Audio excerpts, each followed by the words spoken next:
Hello and welcome to today's City Club of Boise virtual conversation about the refugee experience in Idaho. I'm Karen Sander, Board President and today's moderator. Thank you for joining us.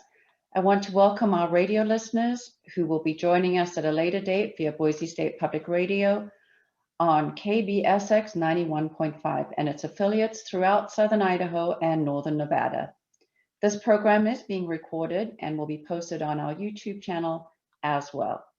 Today's forum is available for our audience in large part because of our City Club partners and sponsors. I would like to take time to thank a few of these organizations that help us achieve our mission to ensure compelling conversations, engage citizens, and a dynamic community. Our premier sponsor is Northwest Nazarene University and the NNU College of Business. Our annual sponsor is the University of Idaho. We also receive support from our Forum Series sponsors, AARP Idaho, Bank of Idaho, Climate Tech Corporation, Echelon Group, Micron, Pacific Source Health Plans, Small Mine Development, and St. Luke's Health System. Today's program is sponsored by Republic Services.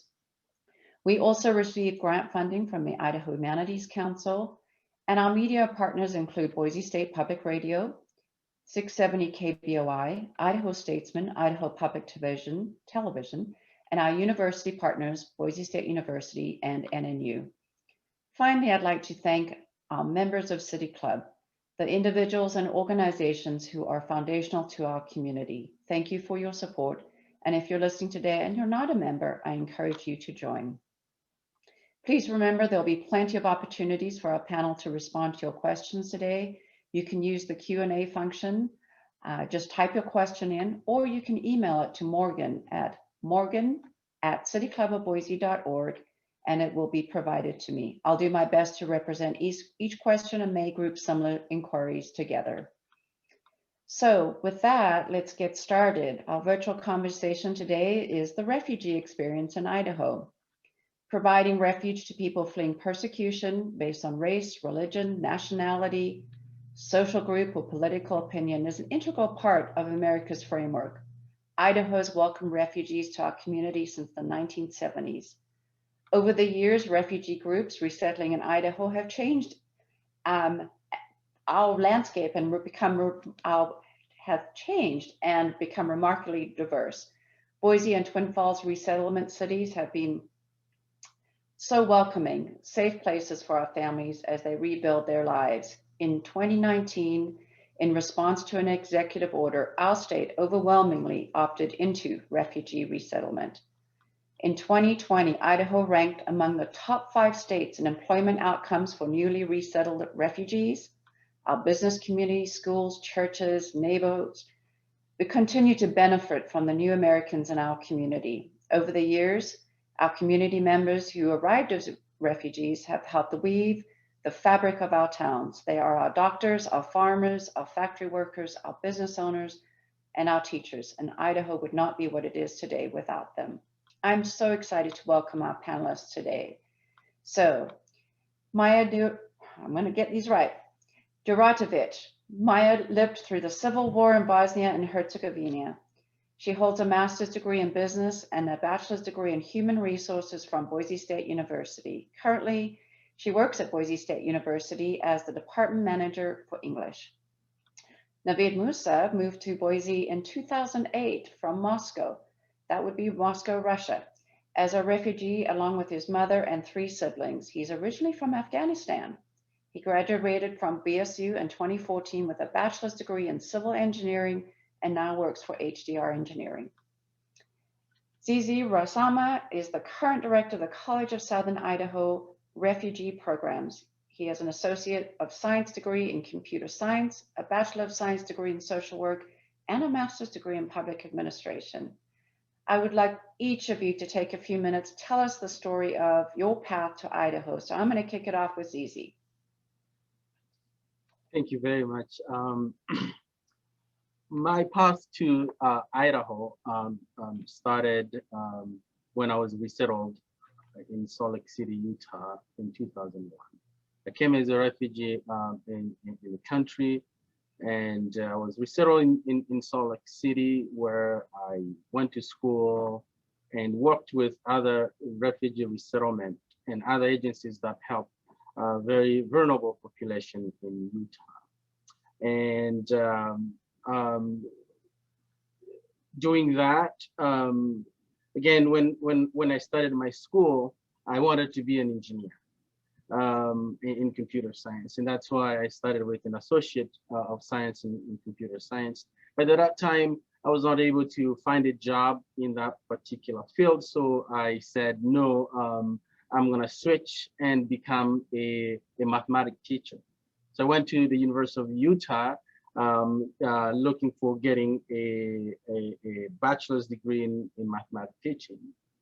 When I was about finishing that degree, I kept accumulating experience working with refugees. And after finishing my student teaching, ready to get my license to teach math in high school, and my goal was I would go further with a master's in math and probably a PhD and become an academic guy.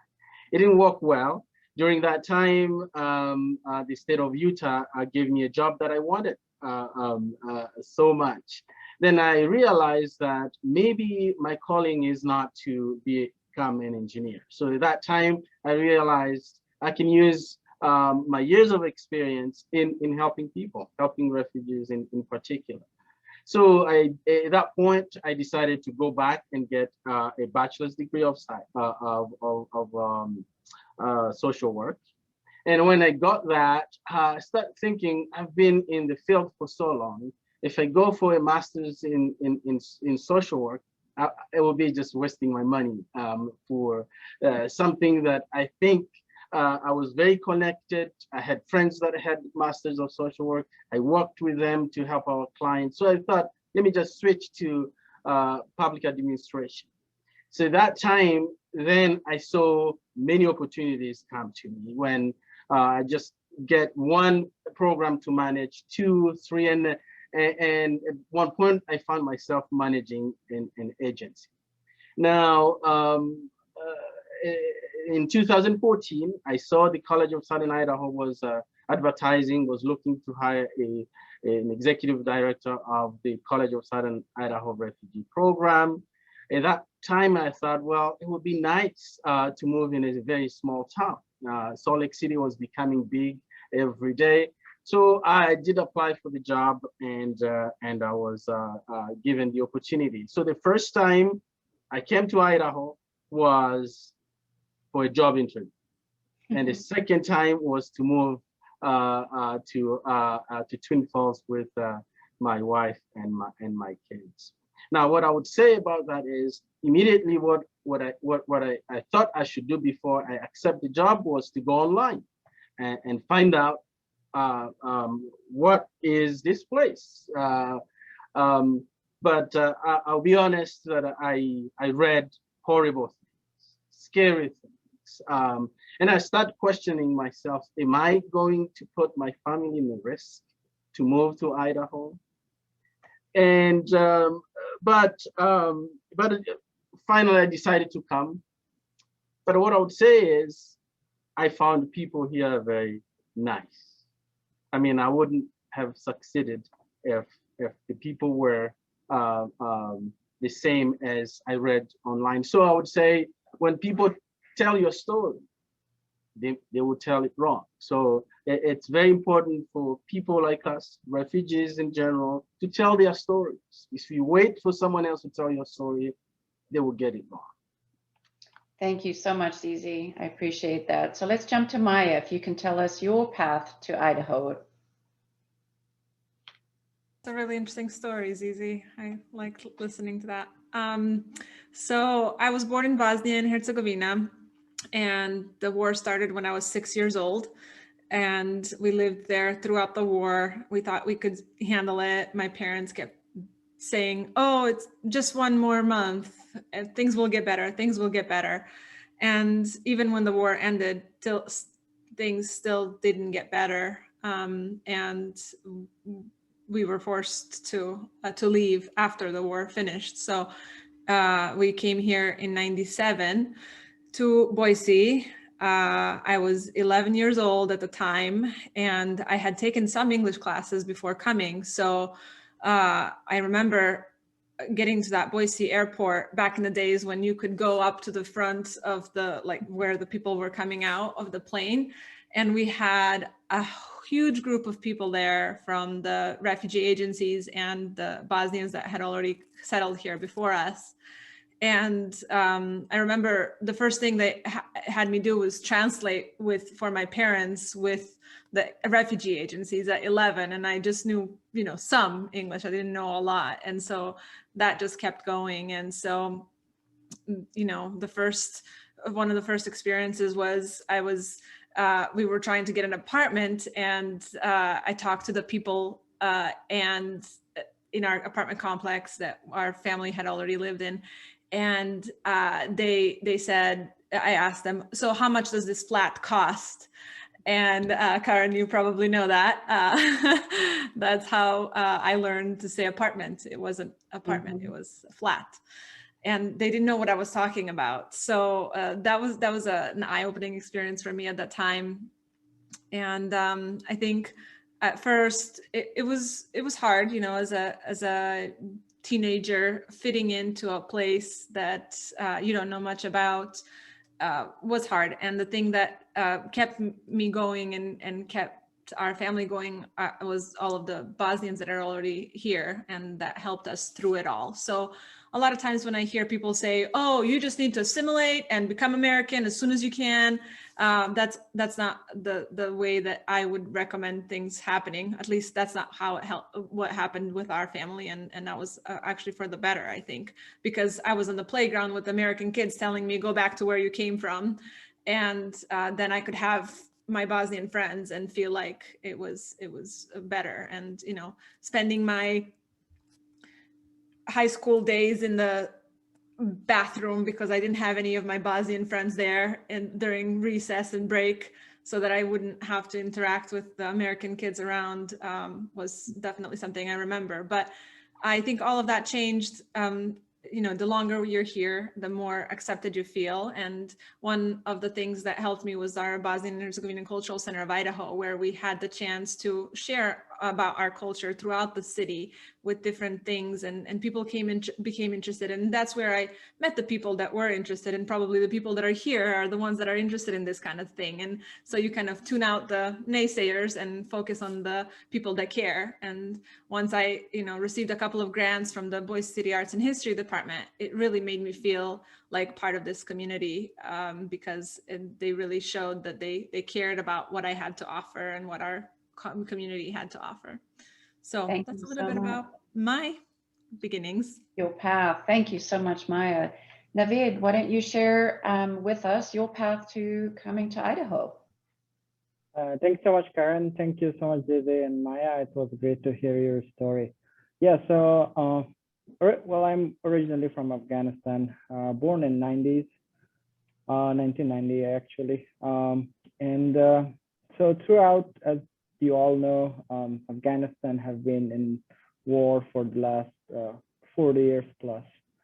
And back in those days, barely Soviet Union have left, and then the Mujahideen have came over. So my father was working as an academic and an engineer.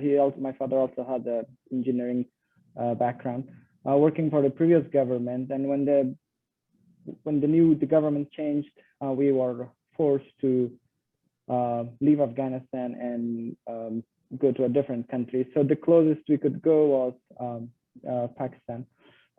So we lived in Pakistan for a few years, and as a refugee living in another poor country, it's not easy for anybody. And back then I was a child, a little, do not know much, but I hear the stories from my parents.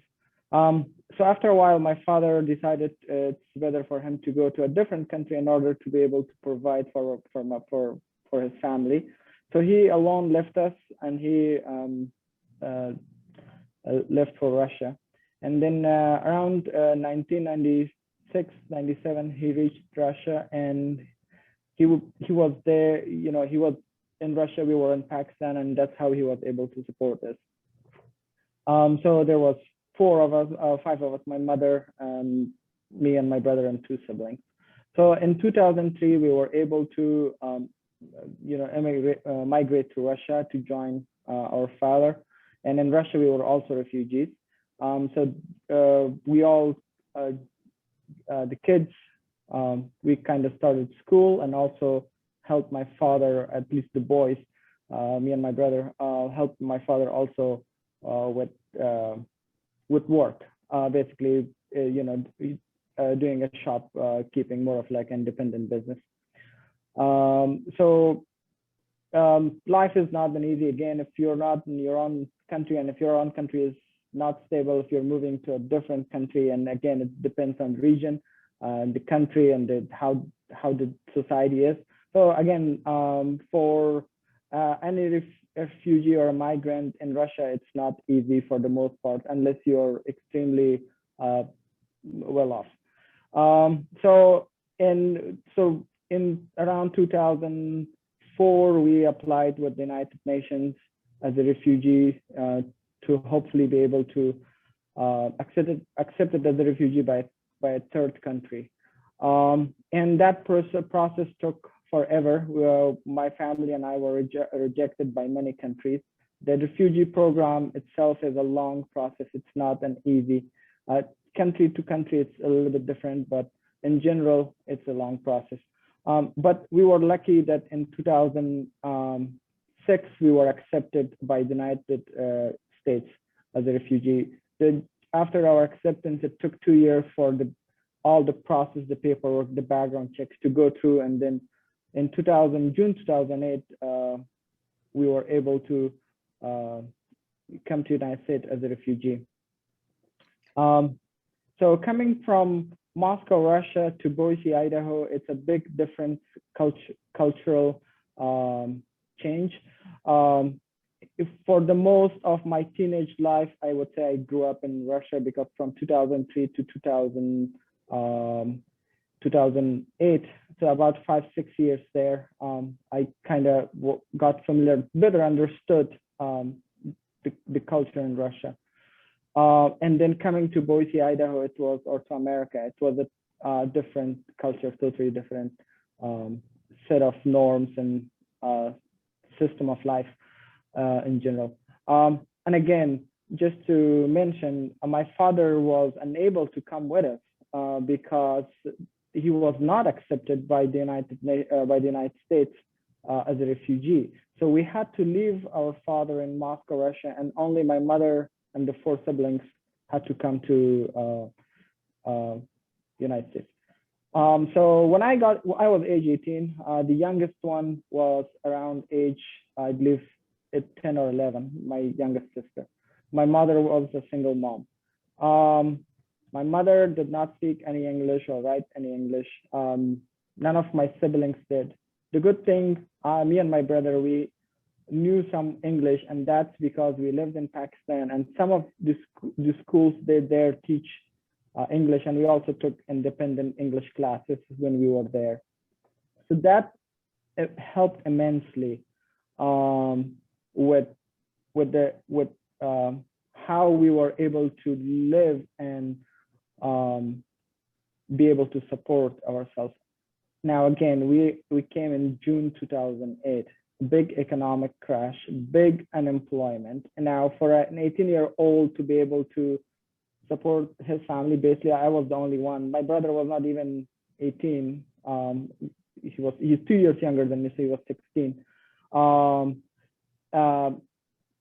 So it was not good times. But with this, with the few months that you get assistance from the refugee program, then after that you're on your own in order to be able to navigate it. But the community, the Boise community as a whole, and also the refugee program was able to guide us, provide us enough background on how we can, or help us coordinate, like where you can go get employment, where you can go and attend an English class, where how you're going to be able to kind of weave your life back together. So my first job, 3 months after coming to the United States was working in Micron as a fab operator. Basically, I worked night shift in a fabrication fab, basically processing all those wafers through machines. And I did not have a car, so I had to work from bench area all the way to Micron, back and forth every day, and then leaving around 5 p.m. and coming in when my shift was done at 6 a.m. Around 6 a.m. in the morning, I was walking back to home.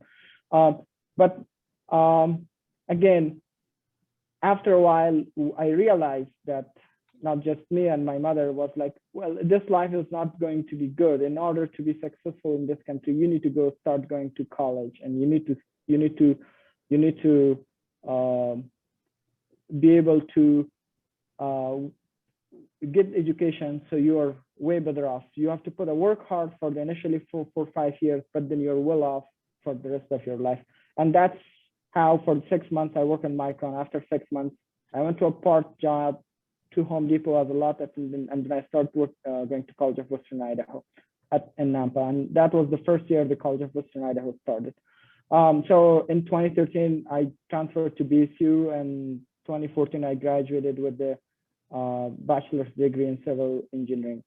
My two sisters, they graduated. They started going to Boise High. They started with a junior high and then went to Boise High, and then they also graduated in 2015 and 2017, I believe, also with engineering degree, both of them in computer science. My brother, currently he's doing his master's degree in biology. He got 2 bachelor's degree, one in biochem and another, I believe, and also related to biology and science. And currently he is looking into some, hopefully starting a job in California, working for a pharmaceutical company. Now, when we arrived in the United States, we did not come with any good financial, basically. We did not come with a lot of money, to put it in simple. There were a point where in the first 3-4 months, because refugee programs, the government back then, or at least the federal government, they had enough budget to help you for, in some cases, for 3 months, in some cases for 8 months. So we were set for the 3 months. So after 3 months, we were on our own. There were a point where we had to kind of wonder, well, how are we going to pay the rent next month?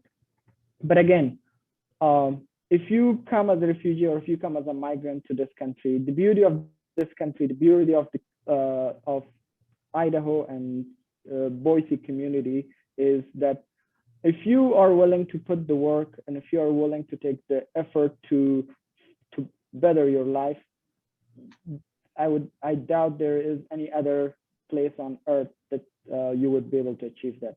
So and my family and I, we are feeling blessed and lucky to end up in United States and to end up in Boise, Idaho. Thank you, Naveed. I love your story. That is fabulous. Thank you so much for sharing. I think this is a great segue to Zizi. There's a great article in the newspaper today about some expected increases in resettlements. Can you tell us a little bit about what you do on a daily basis, helping people to come here, and just some of the services that are available? And in addition to that, how can we, as the Boise and the Twin Falls community, help out with refugee resettlement? What are the paths to connecting with you and helping out? Thank you very much, Karen. Yes, there is a hope. I think the news about refugee admission increasing numbers, it's what we've been waiting for a long time.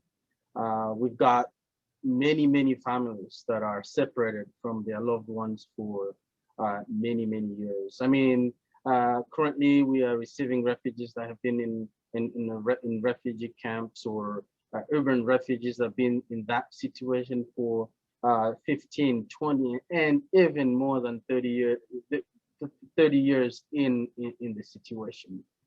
So the news of increasing the numbers, I think it's the right thing to do. Also, it fulfills the moral obligation that a superpower like America, rescuing lives of people that are suffering. It means that you're giving a human being the dignity that they have lost for so many years. As you can see, they don't have hope. They don't have how they can achieve their dreams. And I think Americans, citizens, should be very proud of being a part of a program that bring in refugees and help them succeed. So what we do is as simple as that. We bring them in with two goals: to help them fully integrated in the community. And the biggest goal that we have is to help them achieve economic self-sufficiency in a very short period of time. We provide case management, employment services, and ensuring that in a very short period of time, they will be on their feet for the rest of their lives. I mean, it's simple to say, but the amount of work that goes into achieving that, it's incredible. Not only us as a refugee resettlement agency, but the refugees themselves. They have the biggest responsibility in helping themselves succeed. Also the community. I mean, there's no way we can succeed or a refugee can succeed if the community is not behind us. We're very fortunate that in both Boise and Twin Falls, I would say refugees feel safe. We have refugees that we place into jobs out in the middle of nowhere, in milking cows. And if it wasn't safe, they wouldn't go back. But they go back every day. That is a sign that this community is the right community for the refugees. I'm also going to say that when we're looking at us here in Twin Falls, we're a very small town, and people may think that how can a refugee who is of a different color, for example, would succeed in a very small conservative city? How can that happen? But I will tell you that it's better to resettle refugees in a smaller city than a bigger city. And the reason is because the moment a refugee is placed in a house, their neighbors, they go in and knock on the door and say, hello, you're welcome. Where are you from? And they start interacting with those neighbors. And I'll tell you that people that surround refugees are the ones that are doing the best job, better than us. We can guide refugees, but we are not with them every day and every minute. In big cities, you may even live in the same apartment complex or next door person. You just see them, hello, hi, you don't even know their names, and that's how it is. But in our city, the community has a big impact on how refugees succeed. So the question is, what can the community do? Just welcome refugees. I mean, that is big. When we hear on stories on social media and people are claiming things that are not true about the refugees. If you live in a community where the refugees are placed, please go get firsthand information from those refugees. Talk to them, ask them their stories, and they will feel very welcome. And I'll tell you that they will do the rest. Thank you. I love that. Just saying hello and welcoming is huge. So I'm going to change direction a little bit here because you talked a little bit about culture and getting people together through cultural or art or food. When I first moved to Idaho 33 years ago, I was very involved with the Basque community, and I was so intrigued at how they had held on to their culture through food and dance and music. Tell us, Maya, a little bit about what you're involved in, what your community does, and how we can learn more about your food, your dancing, your music, because that's, I think, how people connect is through those activities. Yeah. The Bosnian and Herzegovinian Cultural Center of Idaho has been around for 21 years now. Some very smart people, when they came here, decided to start the organization because they didn't want the culture to get lost. And we've done lots of different things in the community to promote the culture by, doing language classes, cooking classes, and we always try to make those very affordable so many people can join us. It's just our goal to connect with the community in that way and not just think about the horrible things that we lived through. There's more to us than war, as all refugees.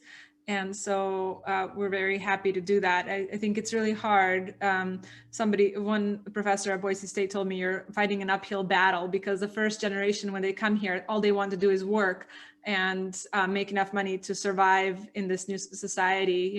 Navid's story of walking to work, that's crazy for so many hours. And then also, the second generation just wants to fit in, and then the third generation is the generation that cares about culture and that wants to keep it alive. So I'm hoping that we can hold on until that third generation and pass on the baton to them to keep the culture alive.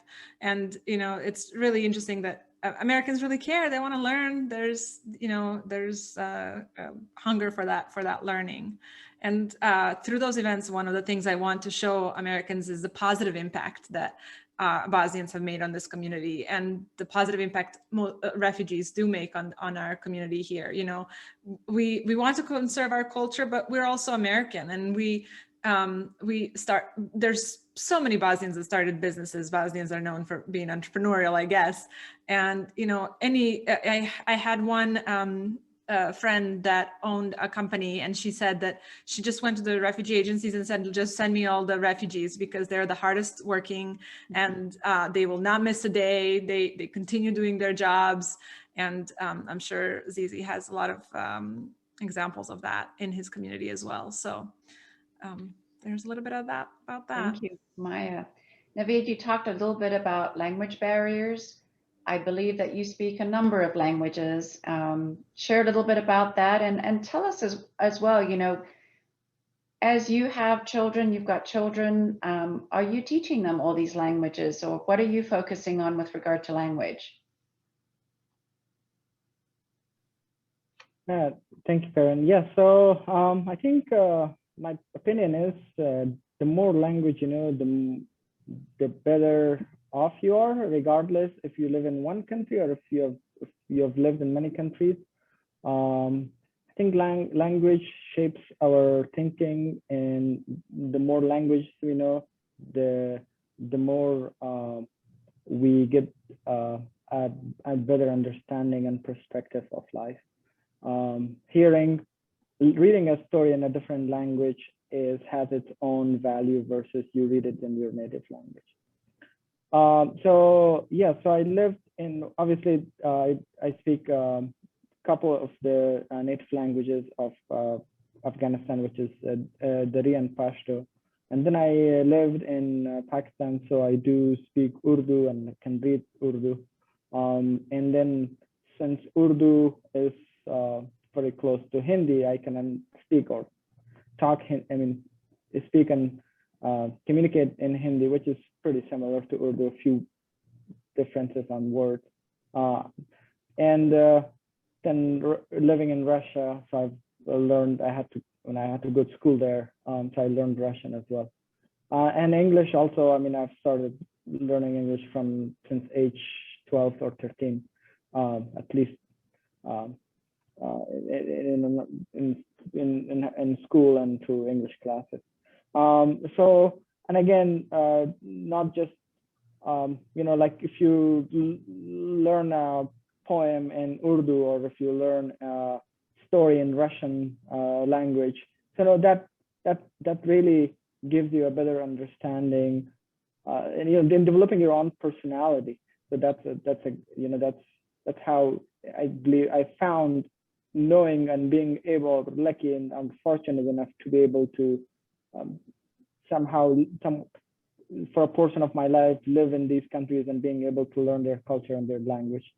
So I think that's a great thing. And now coming back to United States, I know these languages. Well, when I came here, similar to Maya, I had to translate for my own family. I had to translate for my Afghan friends or families that they were also coming as a refugee from, let's say, Russia, or they were coming from Pakistan, or they were coming from other places.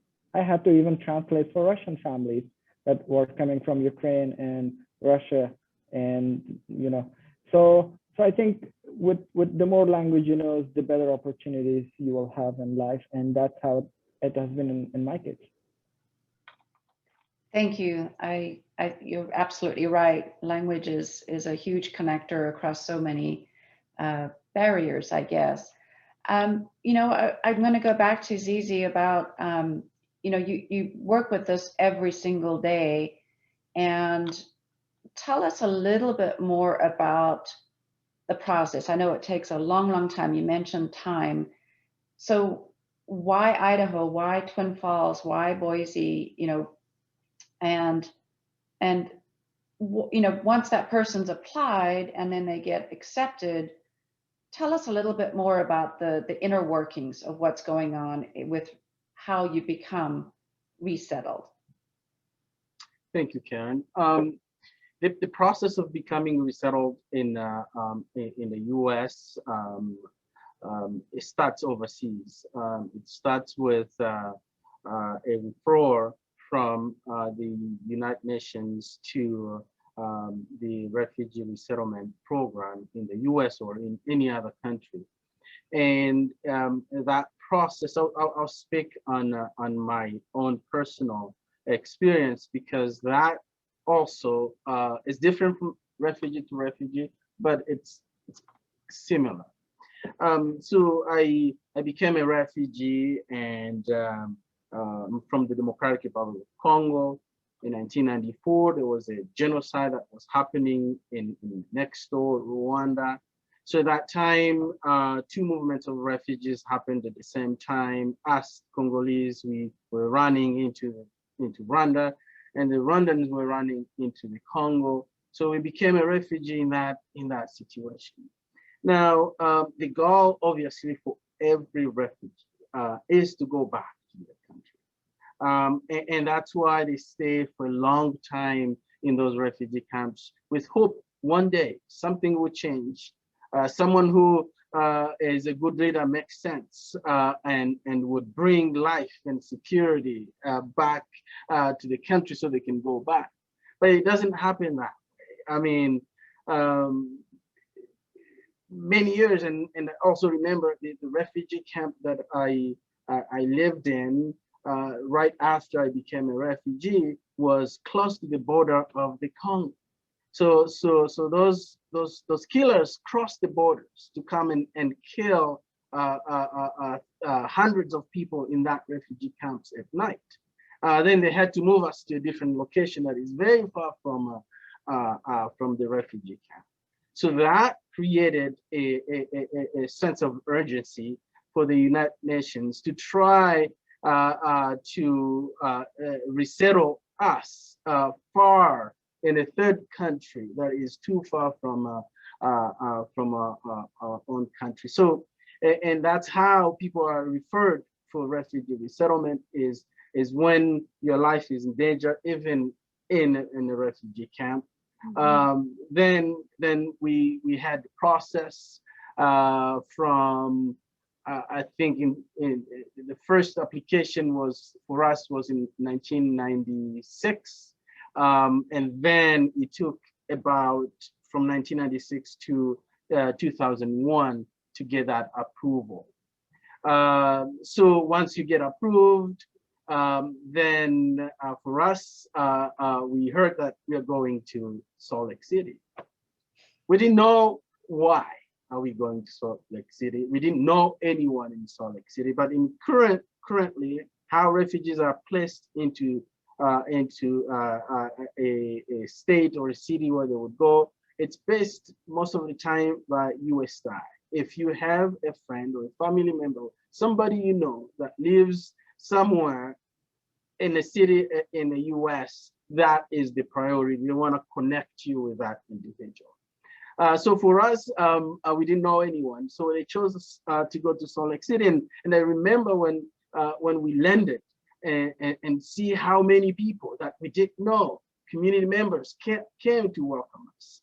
And I remember asking why all these people are here. So many people gave us different reasons. Some told us that it's just because Salt Lake City was very welcoming for refugees. Some other people told us, well, in Utah, people have many kids because we were a big family, we're a family of 11.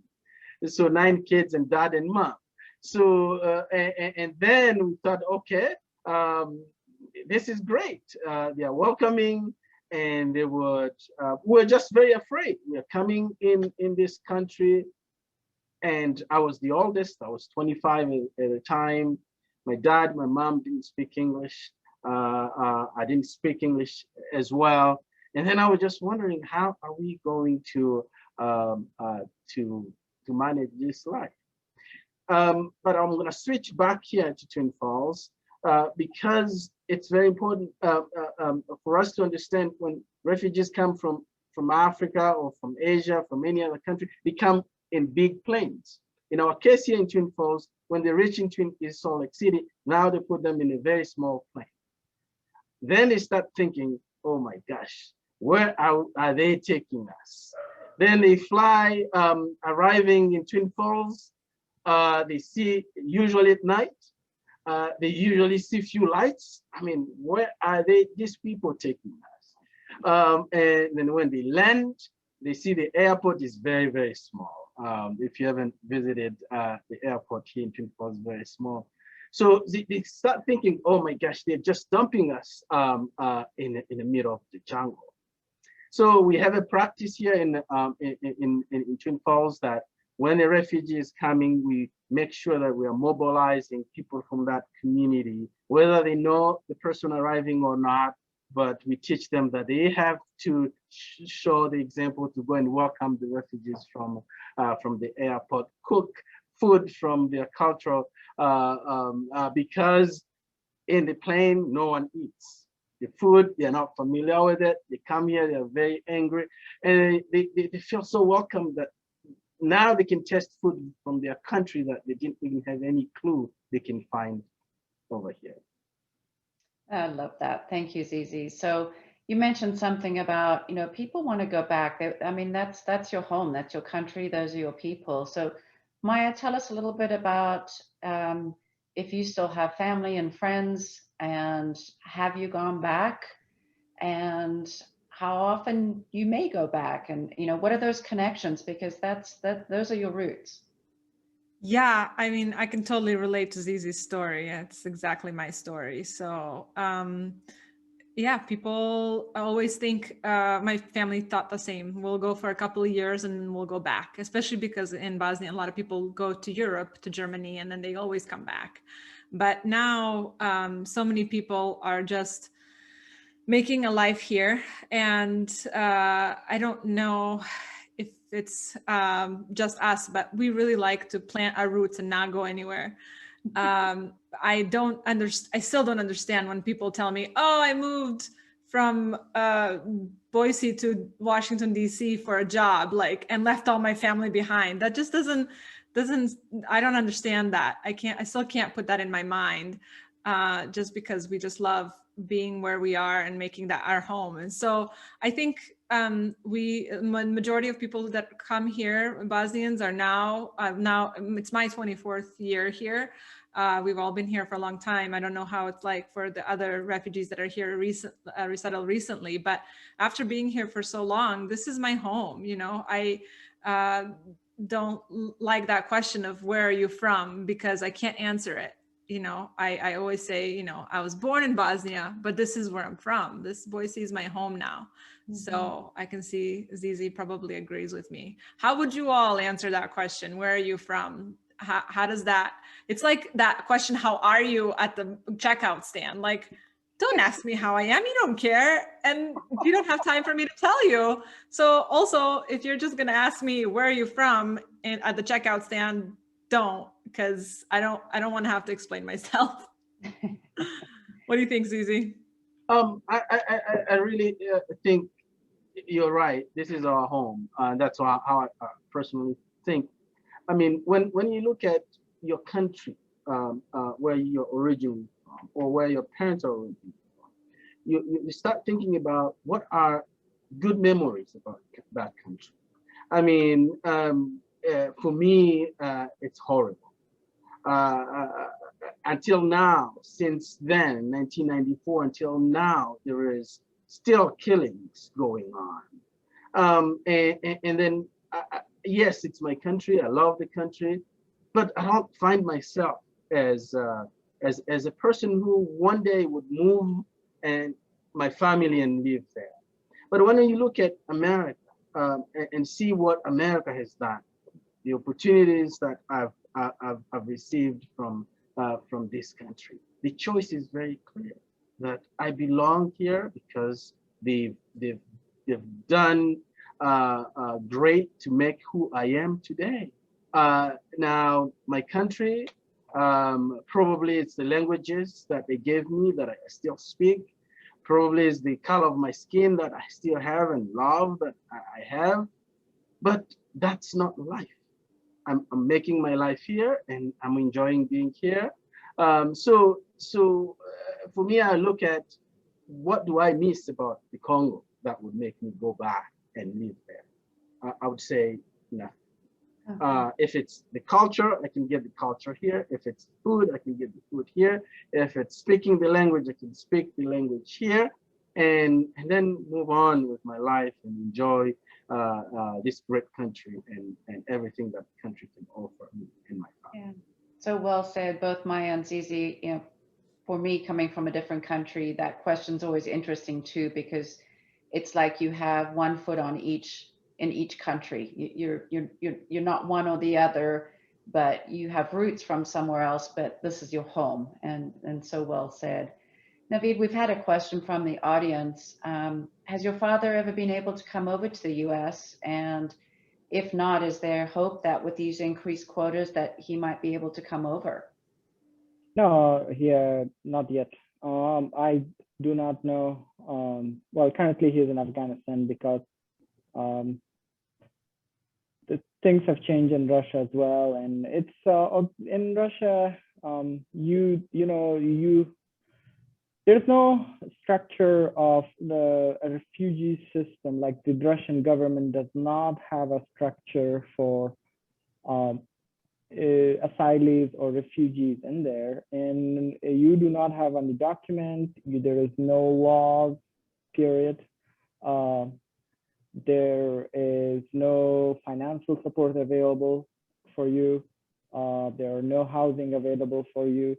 So you have to you're on your own, and it's not easy for a person to live in one of the most expensive cities in the world as a refugee with not being able to work legally in a retail shop, let's say. Mm-hmm. Now, so he had to move back in 2016. He had to move back to Afghanistan, and he's in Afghanistan. We have tried multiple times. The process takes forever, and we don't know yet. It's not easy. As they give some background.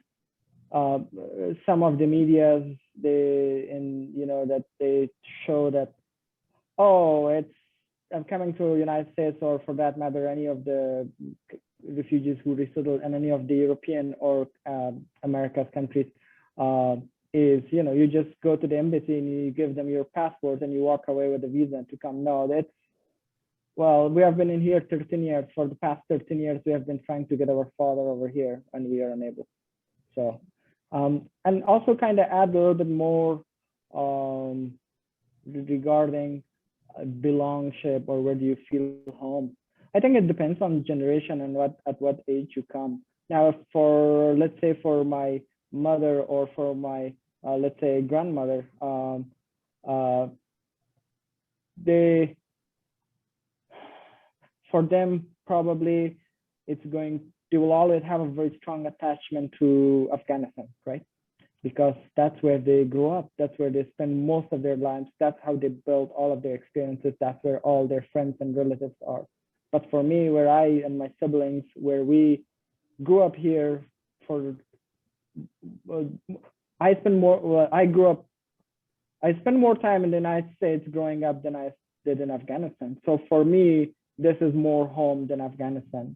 So it's that generation, at what age you come, and where do you build your life experience, and what you feel attachments toward, whether it's the culture, the people, the life, the system, and so on.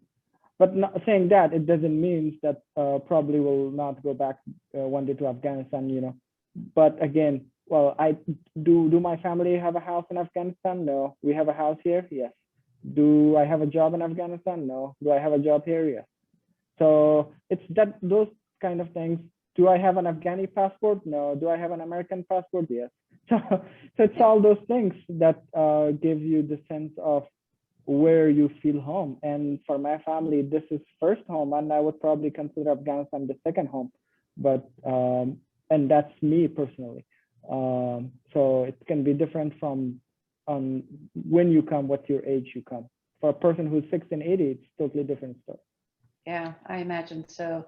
You know, a different way to ask this, you touched on the, where are you from? There's always a curiosity when somebody has an accent. So what's a way that somebody could ask you in a different way? Because there is that curiosity, and it is a way to start a conversation. So maybe give us some pointers of how that question could be asked, that you can make a connection with somebody and share with them about your community, about your culture. I love talking about where I'm from. I do it all the time. And I love talking about it with people that I've met for a little bit longer. If we have a conversation about like, where do you work? And like the conversation's like 10 minutes or something, then ask me where I'm from. But like at the checkout stand, don't do it. You can just have your curiosity and just keep it to yourself. Or, I don't know, another way that I've seen is like, oh, hey, I have a friend from Bosnia. Your accent sounds Bosnian. That's fine, and, it's accent, or, where does your family come from, maybe, but where are you from? It's a hard question for a lot of us to answer. Come on, Naveed's been in 6 different countries. So which one can he answer? Where is he from? So I think that those are my pointers. Does anybody else have any ideas? I'm gonna switch a little bit on that, and ask a different type of question, and this is related to sports, because we're getting some questions about sports, and I know this is one of Naveed's great passions. So maybe how people can connect with different cultures is on the sports field. So maybe I'll start with Naveed about the kind of where you're from and how you connect through culture and sport. So Naveed, maybe tell us a little bit about this passion you have for a sport that not many people know about here, aka cricket. Yeah, thank you. So I think to kind of answer the question of where you're from, I think Maya said it very good, that the way to ask somebody, for example, if I see somebody, let's say if I know somebody who's from England, right, or who's from Australia or New Zealand, right? Well, I know their accent is way different than American accent, right? So instead of saying, like going and asking, well, I really liked your accent, where's that accent from? So that's a better way of and then the person opens up and they say, oh yeah, well, I'm from here and here, and this is, you know, like that's my accent. And again, I have an accent. Probably most of the times I get an accent. Well, the people ask me, well, if they're curious, well, they assume either I'm from India or from Pakistan, or, you know, like I do get the Middle Eastern accent, right? I mean, that's obvious. But if somebody's curious, they can say, where are you from? Well, I can say I'm from Russia, or I can say I'm from Pakistan or Afghanistan, or I can say, no, I'm from here, right? But again, it's very obvious. I think for most of the refugees who come at age probably 5, 6 and above, it's really hard for them to use their native or to not have an accent, basically. And so that's a best way to go. But again, I totally agree with Maya. You know, like, or even in a short form of conversation, you know, you're running on the green belt and you run by somebody and somebody says, hey, where are you from? I'm like, well, that's like, you don't even say hi to me and suddenly you're wondering where I'm from. So I think, yeah, I mean, it's not that we have not done it, I've done it myself, but I think the more we are mindful of that, I think the better it is for those who are new to this country. And again, coming back to sports, I think sports, similar to food and to culture, bring a big inclusion and a big positive impact to our community and society. So I love cricket because, well, I play cricket because I grew up in Pakistan, and in Pakistan, well, it's one of the countries that are very passionate about cricket, and the youth over there is either cricket or soccer mainly, right? So, and I had that when I was in there and started school. I see everybody playing cricket. I joined the cricket team in school and so on. Anyway, so I mean, that's the sport for me. I mean, kids growing up here, they start with soccer, they start with baseball, they start with football, they start with lacrosse. And if you take them to, let's say, I don't know, to a country where that, let's say, football is not a big sport there, right? I mean, they will not assimilate well enough with their other sports, right? Because that they don't have the background, they do not know the value, you know, they've heard the stories that their fathers, their grandfathers played football, for example, you know, and so there's that connection that you make with, similarly comes with sports, right? So I think that's how sport is important. Now, playing cricket in Idaho is in Boise is, well, yes, not a lot of people know what cricket is. And they often confuse it so sometimes people ask me, hey, so usually in the weekends when I play cricket, I wear my cricket uniform, and if I go to Winco for you know, shopping or something after my match or something like that, and people see it and they say, what's cricket? And then I have the opportunity to explain that's what cricket is. It's an English game, it's what's in England, similar to baseball but not baseball, and kind of give you that opportunity to start a conversation. And they say, well, wow, that's great. Then I know, well, do you know that the United States had a cricket team back in 1800? They're like, nope, we did not know that. Well, they had a national team. So again, it's not just gives you the opportunity to talk about your background or your side of story, but also kind of give them an opportunity to learn and also know about their own background and culture, and kind of allow them to explain, well, yeah, I played football and so on, for example. So I think sports in general is a big, any sport for that matter, is a big role, plays a big role in the life of youth and in life of everybody. We have so many more questions and we are running out of time. I think we'll have to do a follow-up conversation with all of you. This has been absolutely fantastic. I just want to remind our listeners that this will be broadcast on Boise State Public Radio. And I just want to mention that there are many ways to connect with our refugee populations here. So I want to thank all of you for your time today. I'm going to do a quick round robin, just maybe in 2-3 words. Zizi, what would you like people to know about the population here? 2 or 3 words. I think people here are willing to help. People here are welcoming, and I know that people are very innocent. So it's our responsibility as the agencies or the refugees that come here to educate our communities. Great, thank you. We unfortunately have run out of time, and I just want to thank all of you again. I know we're getting tons of questions, and we will do a follow-up. This has been fabulous to learn just a little bit about you. I look forward to when we can get back in person and we can start to connect and maybe see some of the cultural activities out and about in town, and meet you in person and enjoy your food and your music and just connect. So I want to thank all of you for your time today, and thank you to our audience, and we will hear this again on Boise State Public Radio. So thank you all, sure appreciate it. Thanks so much, Thank Karen. you. Thank you. Bye-bye. Thank you.